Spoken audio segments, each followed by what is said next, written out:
mon apparence, par mes idées, par mes choix, etc., par mes opinions, j'ai toujours été quelqu'un de rejeté. Mais c'est pas, je dis pas ça pour qu'on me plaigne, hein, mais moi au contraire, ça me va très bien. Je suis très bien comme ça. Et ça me permet de garder ma liberté. Je sais que les gens ne m'approchent pas, que moi j'approche pas les gens parce que ça ne m'intéresse pas, hein. Euh, et bah, ça me permet de garder une certaine liberté de mouvement, de réflexion, de tout ce qu'on veut. Et c'est ça la vraie liberté. Et donc il va falloir là se préparer psychologiquement, parce que c'est de la psychologie, hein. C'est pas plus que ça. Il y a un moment donné où pour faire un choix, il n'y a pas besoin d'avoir des stocks de bouffe, il n'y a pas besoin d'être autonome en nourriture, d'avoir un potager. Il y a un moment donné où il faut faire un choix. Est-ce qu'on va jusqu'au bout de nos idées ou est-ce qu'on est prêt à baisser notre froc, à mettre nos idées de côté pour des petits plaisirs, pour des petits trucs superficiels et surtout pour des gens qui s'en foutent de nous en fait. C'est ça, c'est très clairement ça aujourd'hui.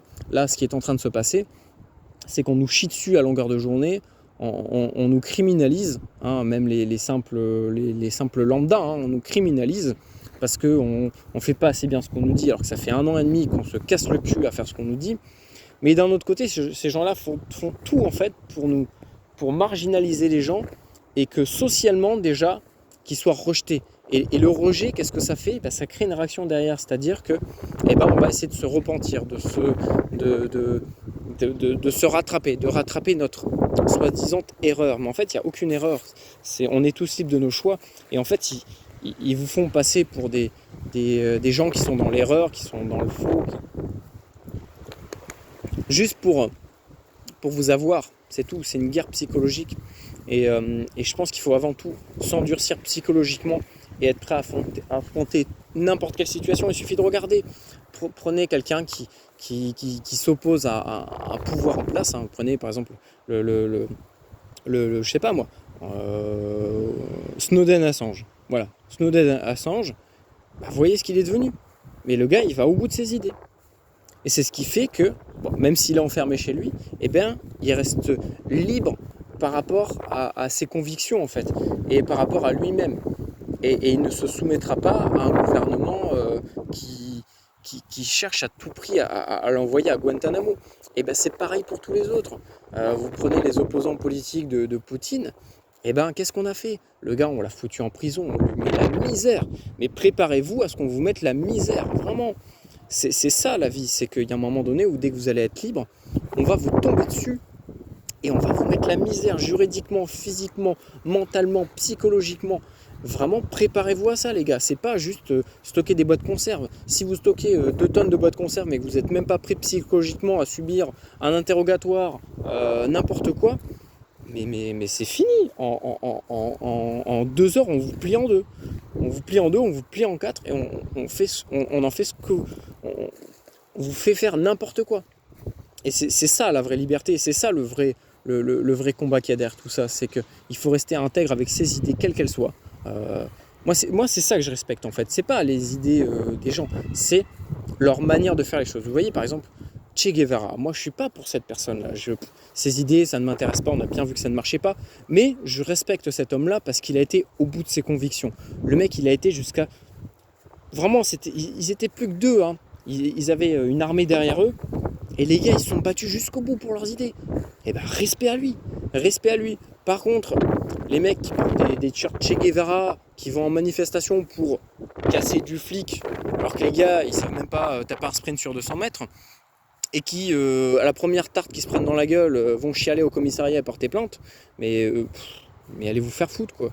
Allez vous faire foutre. Vous n'êtes même pas digne de porter ce t-shirt. C'est ça, moi, que je respecte. C'est les gens qui vont au bout de leurs convictions. Et c'est ce qui fait que ces gens-là ont vécu jusqu'à leur mort en tant que personnes réellement libres. Et ça, c'est pareil. Préparez-vous à peut-être mourir plus jeune que les autres. Préparez-vous à peut-être mourir demain pour vos idées. Mais il y a un moment donné, il faudra faire un choix. Il suffit de regarder l'histoire. Le nombre de populations qu'on a fusillées parce que les gens ne voulaient pas se soumettre à une idée. Et ça, c'est un gros respect pour eux. Vous regardez, il n'y en a pas eu beaucoup en vrai, hein. Ça, c'est pareil, on nous baratine sur l'histoire. Mais les résistants français, il n'y en a pas eu beaucoup. parce que la population, c'est exactement comme ce qui se passe aujourd'hui, c'est-à-dire qu'on va, on va proposer, donner des primes à des gens qui vont dénoncer d'autres personnes, on va leur proposer certains intérêts contre de la délation, contre le fait de se soumettre à certaines choses, à certaines contraintes. Et, et, et au final, si on regarde bien, hein, il suffit de regarder les méthodes de l'époque et d'aujourd'hui, en fait, on est exactement dans le même schéma. Et à l'époque, malgré tout ça, malgré la faim, malgré la misère sociale, malgré les massacres, les génocides, eh ben, il y a des gars et des femmes là, qui dans les greniers, ils continuent à écouter la TSF, ils continuent à écouter, à communiquer entre eux, à s'organiser. Et c'est ces gens-là qu'il faut vraiment respecter. C'est pas ceux qui ont collaboré pendant des années et qui, à la dernière minute, se sont dit « Oula, moi je suis un sauveur de la France ». Non, le problème c'est qu'il y a trop de mensonges aussi par rapport à ça. Et ces gens-là, ils ne valent rien. Par contre, ceux qui sont allés jusqu'au bout de leurs idées, qui se sont fait fusiller, qui se sont fait massacrer dans les rues, eux, gros respect pour eux, parce que eux, ils ont été libres jusqu'au bout. Il y en a qui sont morts, ils n'étaient même pas majeurs, vous réalisez. Et aujourd'hui, on est en train on est en train de se soumettre pour un truc qui tue même pas 1% de la population. Mais à l'époque, une balle de Mauser, pas de Mauser, de Car 98 dans la tête, vous avez 100% de chance de mourir. Hein. Donc faites le parallèle aussi. Et pourtant, ces jeunes-là, ils savaient qu'ils allaient mourir, mais ils y allaient. Ils y allaient pendant la Première Guerre mondiale, c'est pareil. Ils savaient que les gars, ils allaient mourir. Mais ils sont allés jusqu'au bout de leurs idées. Ils sont allés jusqu'au bout pour défendre leurs valeurs, pour défendre les leurs. Et c'est ça qu'il faut respecter. Quel que soit le pays, quelles que soient les idées, il faut respecter l'engagement des gens et jusqu'à quel point ils peuvent aller pour leurs idées. Et c'est ça qu'il faut qu'on fasse. Il faut vraiment pas qu'on baisse notre froc là. Là, c'est vraiment le bras de fer qui est en train de se jouer, le bras de fer final.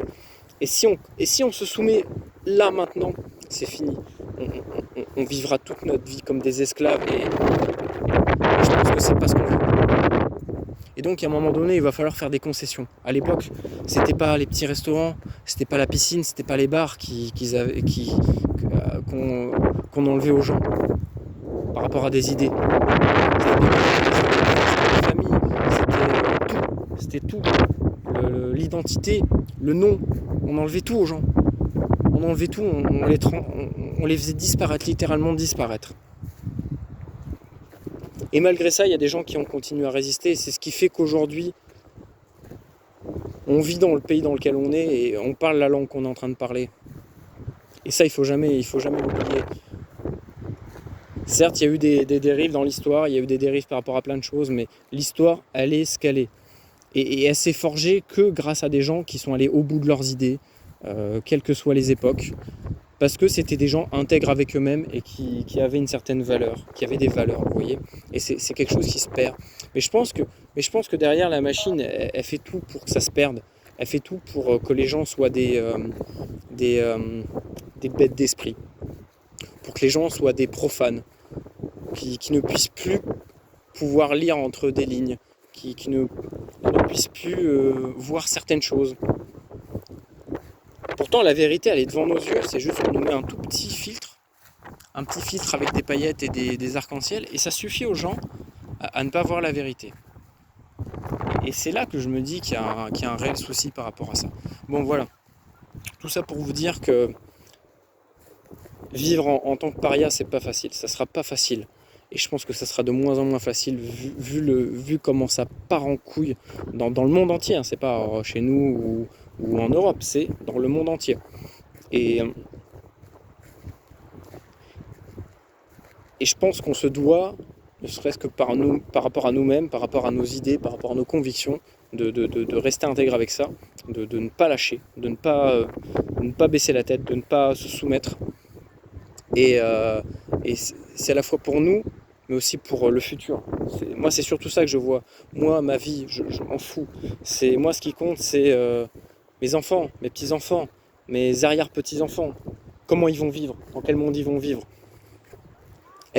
Quelle liberté ils vont avoir? Quelle santé ils vont avoir? C'est tout ça qui moi, m'intéresse. Après, je m'en fous de pas aller au cinéma, pas aller dans les restos de base, j'y vais quasiment jamais.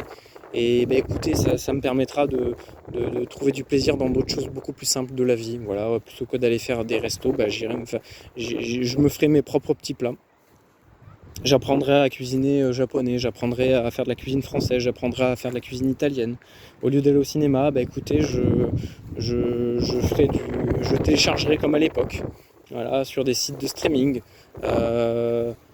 Plutôt que d'aller dans des concerts de merde avec des milliers de personnes, bah, j'irai peut-être dans des petits trucs de quartier ou des petites fêtes privées. Voilà, il y a toujours des solutions, mais il ne faut pas qu'on se soumette maintenant pour des conneries de virus, quoi. Vraiment, là on cherche juste à nous terroriser, en fait. C'est ni plus ni moins que du terrorisme, en fait, hein. C'est faire obliger à des gens de faire quelque chose par la peur, par la terreur. Et aujourd'hui, on nous terrorise avec la santé. On nous terrorise avec la mort parce que on a oublié ce que c'était que la mort et on a oublié que ça fait partie de notre vie et que sans la vie, il n'y a pas la mort et que sans la mort, il n'y a pas la vie. C'est obligatoire. On ne peut pas aller à l'encontre de ça. À un moment donné, il faudra se le foutre dans le crâne et qu'il y a des gens qui doivent mourir et il y a des gens qui doivent survivre. C'est tout. Et aujourd'hui, c'est clair, hein, moi je vous le dis depuis le début, pour moi, tant que les gens faibles qui n'ont pas une bonne santé ne meurent pas, c'est triste à dire, hein, ça veut dire que ça sera peut-être ma mère, ça sera peut-être mes grands-parents, ça sera peut-être des gens de ma famille, mais c'est comme ça. Mais ces gens-là doivent mourir pour le bien de tous, c'est-à-dire que là on est en train de s'empêcher de vivre pour ne pas faire mourir des gens qui sont en fin de vie, qui vont forcément mourir. C'est aberrant, c'est-à-dire que même maintenant on vaccine les vieux animaux, vous vous rendez compte ? En Amérique, ils sont en train de vacciner des animaux dans des zoos parce qu'ils sont trop vieux. Mais ils sont vieux, laissez-les mourir, je sais pas, c'est leur destin, c'est comme ça. La vie, c'est une roulette russe, on peut pas savoir. Peut-être que demain, moi je vais me noyer, peut-être que demain je vais avoir un accident, peut-être que je vais vivre 60 ans, je sais pas. C'est comme ça, on peut pas le choisir. Et qu'on le veuille ou non, on pourra jamais le choisir. Sauf que là, on est en train de tellement vouloir de contrôle qu'on est en train de faire n'importe quoi. On veut contrôler la météo, on veut contrôler les gens, on veut contrôler leurs pensées, on veut contrôler tout. On veut tout contrôler.